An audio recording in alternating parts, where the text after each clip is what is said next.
اور یاد رکھنا جو بندہ لوگوں کو توڑنے کی کوشش کرتا ہے نا، آخر میں خود اکیلا رہ جاتا ہے، وہ ٹوٹ جاتا ہے، تنہا رہ جاتا ہے، اس کا کوئی اپنا نہیں رہتا۔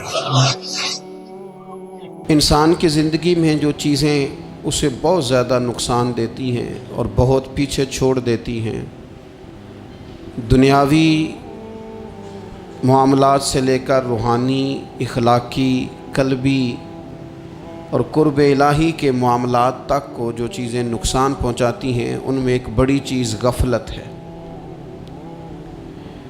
ایک لفظ ہوتا ہے جو ہمیں اکثر سننے کو ملتا ہے کہ آپ کی توجہ نہیں ہے۔ یہ ڈھیر سارے لوگوں کا مطالبہ ہوتا ہے، اہل خانہ بھی مطالبہ کرتے ہیں، کئی موقع پر والدین بھی مطالبہ کرتے ہیں، غرباء بھی مطالبہ کرتے ہیں کہ امیروں کی ہماری طرف توجہ نہیں ہے۔ اور یہ بڑی لازمی سی بات ہے کہ کسی چیز پر جب توجہ رہتی ہے تو وہ چیز بہتر ہو جاتی ہے، اور جب عدم توجہی کا لوگ مظاہرہ کرتے ہیں تو وہ معاملہ خراب ہو جاتا ہے۔ یہ جو عدم توجہ ہے اسی کو غفلت کہتے ہیں، اور جب انسان کے مزاج پر غفلت طاری ہوتی ہے اور غفلت اس پر پوری طرح غلبہ کر لیتی ہے تو پھر اس کی زرخیز زمین کو وہ بنجر کرتی ہے۔ غفلت انسانی دل کے لیے بڑی نقصان دہ چیز ہے اور انتہائی تکلیف اور ضرر کا باعث ہے۔ دلوں پر جو قحط نازل ہوتا ہے، قحط، ویران ہو جاتے ہیں دل، اور جو دلوں پر خشکی نازل ہوتی ہے کہ طبیعتیں خشک ہو جاتی ہیں، یہ غفلت کی وجہ سے ہوتی ہے۔ جو لوگ غافل ہو جاتے ہیں نا، اپنے معاملات کا دھیان نہیں رکھتے، دیکھیں نا، آپ کو کھانا کھاتے بھی غافل نہیں ہونا چاہیے۔ اگر کھانا بھی غیر معتدل کھا لیا جائے تو وہ انسان کی طبیعت کے لیے باعث ضرر بن جاتا ہے، نقصان کا باعث بنتا ہے۔ بات کرتے ہوئے بھی غافل نہیں ہونا چاہیے، کئی دفعہ جملے ایسے نکل جاتے ہیں جو انسان کے لیے پھر شرمندگی کا باعث بنتے ہیں۔ انسان کو غافل ہو کر کوئی کام نہیں کرنا چاہیے، غافل ہو کر، مدہوش اور بے ہوش ہو کر نہیں۔ غفلت دل کو ویران کرتی ہے، طبیعت میں خشکی لاتی ہے۔ غافل کبھی نہ بنے۔ قرآن مجید فرقان حمید نے ارشاد فرمایا کہ اقترب للناس حسابہم، فرمایا لوگوں کے حساب کا وقت قریب آ گیا، وہم فی غفلۃ معرضون، اور وہ ابھی بھی غفلت میں منہ پھیرے ہوئے ہیں۔ ٹائم آ گیا حساب دینے کا، لیکن وہ بھی غافل ہیں۔ ہمارے جو زیادہ تر نقصان زندگی میں ہوئے ہیں وہ صرف ہماری غفلت کی وجہ سے ہوئے۔ ہم نے چیزوں پر توجہ نہیں دی، چیزیں گڑبڑ ہو گئیں۔ جس آدمی نے پھول لگائے ہوں، پھل لگائے ہوں، کھیتی لگائی ہو، وہ دانہ ڈال کے پانی دے کے فارغ نہیں ہو سکتا، اسے توجہ کرنی پڑتی ہے۔ اور کسی نے کہا تھا مالی جیندے ہون تو پھر بوٹے سوکھدے نہیں، اگر موجود ہونا ان کو سینچنے والا، رکھوالی کرنے والا، تو پھر ان کی جڑیں کبھی خشک نہیں ہوا کرتی۔ ہماری جو غفلتیں ہیں یہ بڑی ضرر کا باعث ہیں، نقصان کا باعث، اور مجبوری معاف ہوتی ہے، غفلت معاف نہیں ہوتی۔ اسکول میں پڑھتے تھے، مدرسے میں پڑھتے تھے، تو ایک مجبوری ہو گئی جی، خدا نہ خواستہ گھر میں کوئی پریشانی ہو گئی تو اساتذہ اس پر سزا نہیں دیتے۔ کوئی خوشی کا موقع ہے گھر میں، فیملی میں کسی کی شادی ہے، اساتذہ اس پر سزا نہیں دیتے۔ لیکن اگر کبھی پتہ چلتا تھا نا کہ یہ گھر سے تو آیا تھا لیکن مدرسے نہیں آیا، یہ اسکول نہیں آیا، رستے میں غافل ہو گیا، تو یہ بات خوفناک تھی۔ یہ قابل سزا جرم تھا کہ تو غافل ہو گیا اپنی پڑھائی سے، تو گھر سے آیا اور یہاں نہیں آیا۔ غفلت قابل سزا ہوتی ہے، مجبوری کی معافی ہوتی ہے۔ ہمارا آج کل جو مسئلہ ہے وہ غفلت کا ہے۔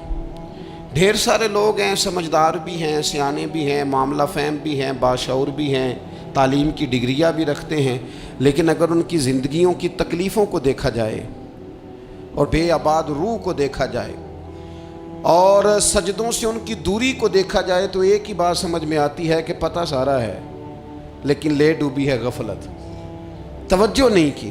لائق بچہ بھی نالائق ترین زندگی گزارتا ہے، اس لیے کہ اس کے لائق ہونے کے ساتھ ساتھ اس کا توجہ کرنا بھی تو ضروری ہے نا۔ نرے لائق کا کیا فائدہ اگر وہ محنتی نہیں، اگر وہ توجہ ہی نہیں کرتا، اپنا سبق دھیان سے سنتا پڑھتا ہی نہیں، تو بھی جتنا مرضی لائق ہو پیچھے رہ جائے گا۔ اور کئی نالائق ہوتے ہیں، رٹا لگا کے پاس ہوتے ہیں، پر چلو رٹا تو لگاتے ہیں نا، محنت تو کرتے ہیں نا، جد و جہد تو کرتے ہیں۔ کئی نالائق جد و جہد کے باعث آگے گزر جاتے ہیں، اور کوئی اسی چکر میں رہ جاتے ہیں، میں بڑا لائق ہوں، کل پڑھ لوں گا، پرسوں پڑھ لوں گا، ہفتہ تیاری کر کے پاس ہو جاؤں گا۔ اپنی زندگی سے غفلت کا پردہ اٹھائیں، اور غفلت اس کے لیے فیصلہ کرنے کی ضرورت ہوتی ہے، پلاننگ کرنے کی نہیں، فیصلہ کرنے کی ضرورت ہوتی ہے کہ میں نے اب غفلت کرنی۔ ہم نہ جب بھی کوئی پروگرام بناتے ہیں تو منصوبہ بندی شروع کر دیں، منصوبہ بندی نہ کریں، فیصلہ کریں، کہیں کہ میں نے غافل نہیں ہونا۔ غفلت غرق دنیا کا نام ہے، اپنے آپ کو غفلت سے بچائیں۔ آپ دیکھیں حضرت کعب بن مالک رضی اللہ تعالیٰ عنہ فرماتے ہیں، بخاری میں موجود ہے، فرماتے ہیں کہ جنگ میں پیچھے رہ گیا تھا، میرا خیال تھا کل چلا جاؤں گا، گھوڑے اور سواریاں میرے پاس تیز ہیں، مضبوط ہیں، پرسوں چلا جاؤں گا، تیزی سے بھاگ کے میں پہنچ جاؤں گا، میں قافلے کے ساتھ شامل ہو جاؤں گا، لیکن بس تھوڑی سستی ہو گئی، ذرا غفلت ہو گئی۔ آپ فرماتے ہیں جب سب لوگ چلے گئے حضور علیہ السلام کے ساتھ جہاد میں اور میں پیچھے رہ گیا، تو پھر جب چند دن گزر گئے اور محبوب کے واپس آنے کا ٹائم ہو گیا، تو اب میں غور کرتا سمجھتا تو مجھے مدینے میں یہاں بزدل لوگ نظر آتے، اور کون نظر آتے؟ جو منافق تھے، وہ منافق بزدل دکھائی دیتے، یا مجھے عورتیں اور بچے دکھائی دیتے۔ میں پریشان ہوا، حضور واپس آ گئے۔ جنہوں نے بہانے کیے تھے نا منافقین نے، یہ مجبوری تھی اس لیے نہیں جہاد پہ گئے، یہ جنہوں نے بہانے کیے تھے انہیں مل گئی معافی، اور میں نے سچ بولا، میں نے کہا یا رسول اللہ میں غافل ہو گیا تھا۔ اب کہتے ہیں میں نے جب کہا نا حضور سستی ہو گئی تھی، ذرا غفلت ہو گئی، تو بندہ محبوب سے غافل ہو جائے، بندہ وہیں سے غافل ہو جائے۔ جو دم غافل سو دم کافر، سانو مرشد اے ہو پڑھایا۔ جب کہا نا حضور وہ غلطی ہو گئی، کوئی مجبوری نہیں تھی، تو فرماتے ہیں باقیوں کو معافی مل گئی، میرے ساتھ حضور ناراض ہو گئے۔ ایک دن نہیں، 2 دن نہیں، 50 دن حضور ناراض رہے۔ مدینے کی گلیوں نے مجھے پہچاننا چھوڑ دیا، در و دیوار سے مجھے یوں لگتا تھا کہ میں پردیسی ہوں۔ فرماتے ہیں میں مسجد میں آتا تھا، میں جب محبوب کو دیکھتا تو حضور رخ انور پھیر لیتے، اور مجھے پتا تھا جب میرا چہرہ ادھر ادھر ہوتا تو پھر کریم رحمت کی نظر فرماتے۔ فرماتے ہیں 50 دن مسلسل، پھر مجھے حکم ہوا کہ بیوی بھی بھیج دو، میکے بچے بھی بھیج دو، ننہال یعنی تنہا رہ جاؤ۔ فرماتے ہیں وہ میں نے قید تنہائی کاٹی، لیکن شکر اللہ کا یہ ہے کہ میں سچا تھا، بس ذرا بھول گیا تھا، بس ذرا غفلت ہو گئی تھی۔ تو فرماتے ہیں پھر اللہ تبارک و تعالیٰ نے میرے اوپر فضل یہ فرمایا کہ میری توبہ کا اعلان رب نے قرآن مجید میں فرمایا۔ تو غافل نہ بنے کبھی بھی، ہمارا نا مسئلہ یہ ہے، اور آپ نے ناراض نہیں ہونا، ڈھیر سارے لوگ غافل ہو جاتے ہیں، مالدار بھی غافل ہیں، صاحبان علم بھی الا ماشاء اللہ بہت ساری جگہوں پہ غافل ہیں۔ جن لوگوں کو 4 لوگ جاننے لگ جاتے ہیں، کوئی مقام حاصل ہو جاتا ہے، وہ بھی بہت ساری جگہوں سے غافل ہو جاتے ہیں الا ماشاء اللہ۔ غفلت بڑی تکلیف والا منظر ہے۔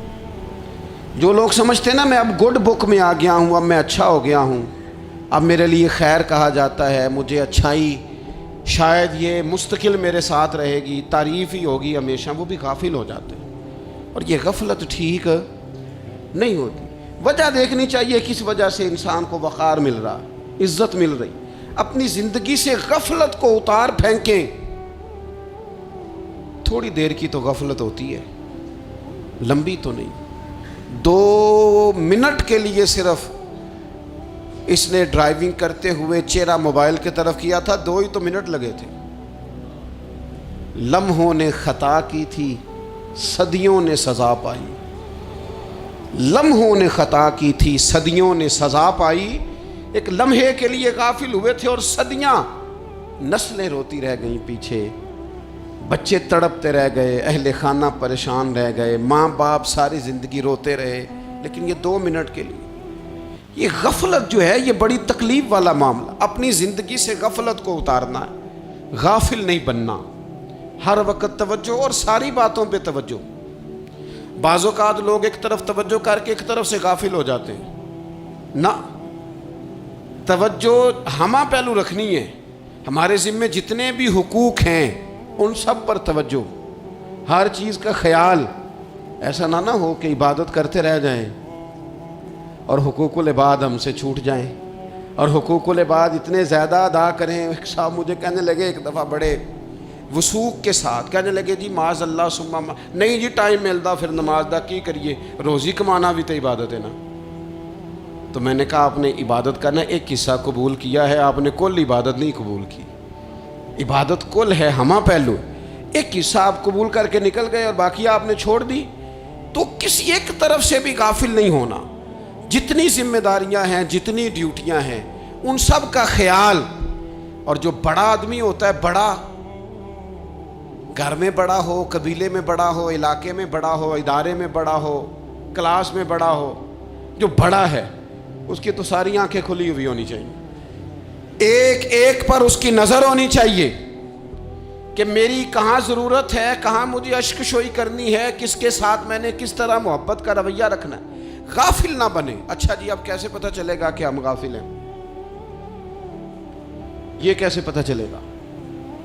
آپ کسی بندے سے بھی پوچھ لیں حالات کیا ہیں تو کہتا ہے اللہ کا شکر ہے کبھی کسی کا دل نہیں دکھایا، اللہ کا شکر ہے جی زمانہ ہو گیا 5 نمازیں پڑھتا ہوں، اللہ کا شکر ہے جی. کیسے پتہ چلے گا غافل ہے؟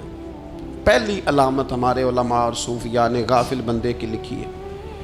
اس آئینے میں میں نے اور آپ نے اپنا آپ دیکھنا ہے. غافل بندے کی پہلی علامت یہ ہوتی ہے کہ وہ دنیاوی کاموں میں چست ہوتا ہے اور اللہ اور اس کے رسول کی فرما برداری میں سست ہوتا ہے. یعنی نماز کے وقت تو اسے نیند ستاتی ہے، پریشانی ہوتی ہے، لیکن اگر کسی جگہ مال مل رہا ہو، پیسے مل رہے ہوں، وہاں جانا ہو تو پھر اسے کوئی چیز بھی تنگ نہیں کر. دنیاوی کاموں میں چست ہوگا، یعنی ٹی وی کے آگے، موبائل کے آگے وہ گھنٹوں بیٹھا ہوا ہے. اور اگر اسے 25 منٹ قرآن پاک سننا پڑ جائے، اگر اسے 20 منٹ دینی محفل میں بیٹھنا پڑ جائے، اگر اسے کہا جائے کہ تو 20 رکعت نماز نفل ادا کر، دنیاوی کاموں میں چست ہے، دینی کاموں میں، یہ غفلت کی پہلی علامت. پھر ذاتی معاملات پہ پیسہ خرچ کرنا ہو تو ڈھیر سارا ہے، کسی غریب کی مدد کرنی ہو تو. وہ ہمارے ایک دوست ہیں، وہ اکثر کہا کرتے ہیں، وہ کہتے ہیں آج کل کسی سے کہنا فلائی کام میں، دینی کام میں، کسی کی مدد میں کچھ 4 پیسے خرچ کرنے ہیں تو لوگ کہتے ہیں ہاتھ تنگ ہے. ہاں کوئی سستا پلاٹ ملتا ہو نا، اور اگر یہ سمجھ آ جائے کہ وہ مجبور ہے بیچارہ بیچنے والا، تو پھر کہتے ہیں میں 2-3 دوستوں کو پھاڑ لے سن. ذاتی کاموں میں جب بندہ چست ہو اور دینی کاموں میں سست ہو تو مطلب یہ ہے کہ بندہ غافل ہے. پہلی علامت غفلت کی. اور غفلت کی دوسری نشانی یہ ہے کہ انسان گناہ کے کاموں کو معمولی سمجھنے لگ جاتا ہے. یہ غافل بندے کی نشانی ہے. گناہ کو معمولی سمجھتا ہے، چھوٹا سمجھتا ہے. آج کل لوگ کہتے نہیں میں کو اکیلا کر رہا ہوں، ساری دنیا ہی کرتی ہے. اور جناب کیا ہو گیا اگر یہ غلطی ہو گئی تو بندے سے ہو ہی جاتا ہے. گناہ کو معمولی سمجھنا، چھوٹا سمجھنا اور کہنا پھر کیا ہو گیا ہے، انسان سے غلطی ہو جاتی ہے. آپ دیکھ لیں کہ سینکڑوں بیسیوں گناہوں کا بوجھ ہمارے سروں پہ ہوتا ہے، لیکن کوئی ہمارا دبدبہ ہے، کوئی ہماری گفتگو ہے، کوئی ہمارے جملوں میں خود پسندی ہے، کوئی ریاکاری ہے، کوئی تصنع ہے. یہ غافل بندے کی علامت ہے. نبی اکرم صلی اللہ تعالی علیہ وآلہ وسلم نے فرمایا مومن اپنے گناہوں کو پہاڑ کی طرح سمجھتا ہے. یہ بخاری میں حدیث ہے. مومن پہاڑ کی طرح جانتا ہے اور وہ ڈرتا ہے کہ کہیں وہ پہاڑ اس کے اوپر گر نہ جائے، یعنی کہیں مجھے میرے گناہ کی سزا نہ مل جائے. چھوٹے گناہ کو بھی پہاڑ جانتا ہے، یار مجھ سے غلطی ہو گئی، مجھے ٹھیک کر لینی چاہیے، مجھے معافی لے لینی چاہیے، مجھے توبہ کر لینی چاہیے. مومن اپنے اوپر گناہ کو پہاڑ کی جانب سمجھتا ہے اور حضور علیہ الصلوۃ والسلام فرماتے ہیں کہ یہ جو فاسق اور فاجر ہوتا ہے نا، اللہ کا نافرمان، یہ گناہ کو مکھی کی طرح سمجھتا ہے. یہ سمجھتا ہے میں نے اشارہ کرنا ہے، مکھی نے اڑ جانا ہے. مومن کی علامت یہ ہے کہ وہ پہاڑ جانتا ہے اگر غلطی ہو جائے تو پہاڑ. امام اعظم ابو حنیفہ رحمۃ اللہ علیہ گزر رہے تھے تو بارش ہو گئی تھی اور کوفہ میں کیچڑ تھا، تو آپ نے جو جوتے پہنے ہوئے تھے ان جوتوں سے چلتے ہوئے نا آپ کے پاؤں سے کچھ مٹی اڑی، تو سامنے ایک یہودی تھا. اب اس زمانے میں دیواریں کچی ہوتی تھیں، اس کے دیوار پر جا کے وہ مٹی جو تھی وہ لگ گئی. اب امام صاحب بڑے پریشان ہوئے کہ میں نے اس کی دیوار کو آلودہ کر دیا. یہاں تو لوگ اپنی اینٹیں رکھتے رکھتے کئیوں کی دیواریں توڑ ہی دیتے ہیں، اور پھر وہ اس پر ماننے کو بھی تیار نہیں ہوتے، تسلیم کرنے کو بھی تیار نہیں ہوتے. وہ کہتے ہیں پھر کیا ہو گیا، اب ہمارا یہاں گھر ہے تو ہم نے ٹرالی منگوانی نہیں تھی، ہمارا حق بنتا تھا. امام صاحب کے پیروں سے ذرا کیچڑ اڑا، یہودی کی دیوار پہ لگا، اس کی کچی دیوار تھی. امام صاحب پریشان ہو گئے، سوچنے لگے کہ اگر میں دیوار سے یہ کیچڑ اتارتا نہیں تو یہ بھی زیادتی ہے، میں نے اس کی دیوار کو گدلا کر دیا، اور اگر میں اتارتا ہوں تو کچھ مٹی اس کی دیوار کی بھی اتر جائے گی، کچی دیوار ہے، یہ بھی زیادتی ہے. مومن گناہ کو پہاڑ کی طرح سمجھتا ہے کہ کہیں گر نہ جائے، اس کی بھی کہیں سزا نہ مل جائے. امام صاحب نے اس کے دروازے پہ دستک دی، وہ باہر آیا تو اتفاق سے وہ آپ کا مقروض بھی تھا، اس نے پیسے دینے تھے. باہر نکلتے ہی کہنے لگا اوہ آپ تو قرض لینے آ گئے، میرے پاس تو ابھی گنجائش نہیں ادا کرنے کی. تو امام صاحب کہنے لگے تو قرض چھوڑ، وہ میں نے معاف کیا، میرے سے غلطی ہو گئی ہے. میں آ رہا تھا، لکڑی کے جوتے اس زمانے میں کھڑاؤں لوگوں نے پہنے ہوتے تھے، کہا وہ میرے پیروں سے ذرا کیچڑ اڑا ہے، تیری دیوار پہ لگ گیا ہے. اب میں بڑی دیر سے کھڑا سوچ رہا ہوں کہ اگر میں تیری دیوار صاف نہ کروں تو میں نے یہ میلی کر دی، گدلی کر دی، یہ بھی بات درست نہیں ہے، زیادتی. اور اگر میں اسے صاف کرتا ہوں کچی دیوار سے کچھ مٹی اتر جائے گی تو یہ بھی زیادتی ہے. اب تو بتا میں کیا کروں. تو بے موسمہ پھل تھا نا یہ، تو بے موسمہ پھل دیکھ کے بندہ حیران ہو جاتا ہے. جو باتیں روٹین میں نہ ہو رہی ہوں وہ ذرا انوکھی لگتی ہیں، بندہ حیران ہو گیا. غور سے امام صاحب کا چہرہ دیکھنے لگا، غور سے چہرہ دیکھنے لگا، اور پھر تھوڑی دیر سوچنے کے بعد کہنے لگا حضور پہلے میں نے دین اسلام کے بارے میں پڑھا اور سنا تھا، آج میں نے دین دیکھا ہے. پہلے میں نے سنا تھا کہ دین اسلام اس طرح کا ہے، آج میں نے دین. ہم نہ پوری دنیا کے کافروں کو دین سنانا چاہتے ہیں، دکھانا نہیں چاہتے. ہم نیک نظر آنا چاہتے ہیں، نیک بننا نہیں چاہتے. ہم نیک نظر آنا چاہتے، نتیجہ کیا نکلتا ہے کہ کچھ عرصے کے بعد پتہ چل جاتا ہے بندہ کس لیول کا نیک ہے، کیا معیار ہے اس کی نیکیوں کا. کہنے لگا حضور پہلے میں نے دین سنا تھا، آج دیکھا ہے. آپ وہ مٹی کی دیوار پر جو کیچڑ لگ گیا ہے، دیوار کو بعد میں صاف کیجئے گا، پہلے کلمہ پڑھائیں تاکہ میرے اندر کا کفر صاف ہو جائے، مجھے مسلمان کر دیں. تو غافل آدمی جو ہوتا ہے نا وہ پھر تیسری بات، جب بندہ بہت زیادہ غافل ہو جاتا ہے پھر اعلانیہ گناہ کرنے لگتا ہے.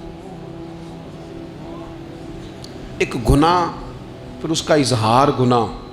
ایک بندہ حدیث پاک میں آتا ہے، ایک بندہ رات کو کوئی غلطی کرتا ہے، اللہ تعالیٰ اس پہ پردہ ڈال دیتا ہے، لیکن وہ سویرے خود لوگوں کو بتاتا پھرتا ہے میں نے یہ کیا، میں نے یہ کیا. جب آپ اظہار گناہ کرتے ہیں نا تو سامنے والا بھی دلیر ہوتا ہے، کہتا ہے اس نے کیا میں کر لوں گا تو پھر کیا ہوا. ہمارے علماء نے لکھا ہے کسی کی نماز قضا ہو جائے تو کسی کو بتائے نہ، قضا پڑھ ڈالے، اس کا جگہ جگہ ذکر نہ کرے. جب آپ کہیں گے نا میری قضا ہو گئی تو آپ کے ساتھ رہنے والا بچہ دوست سمجھے گا یار اس کی قضا ہو گئی ہے تو میری بھی ہو جائے گی تو کیا ہوگا. گناہ کرنا بھی گناہ ہے اور گناہ کا اظہار بھی گناہ ہے. نبی اکرم صلی اللہ تعالیٰ علیہ وآلہ وسلم نے ارشاد فرمایا میری ساری امت کو معافی مل جائے گی سوائے ان لوگوں کے جو اعلانیہ گناہ کرتے ہیں. یہ بخاری مسلم دونوں میں حدیث موجود ہے. جو اعلانیہ گناہ، جنہوں نے خود ساری دنیا کو گواہ بنا لیا، میں نے یہ بھی جرم کیا، یہ بھی کیا، یہ بھی کیا، یہ بھی کیا، خود انہوں نے لوگوں کے. بہت بڑے غافل آدمی کی علامت ہے کہ گناہ کرے اور پھر اوپر سے اعلانیہ گناہ کرے، اتنا بڑا جرم کرے. پھر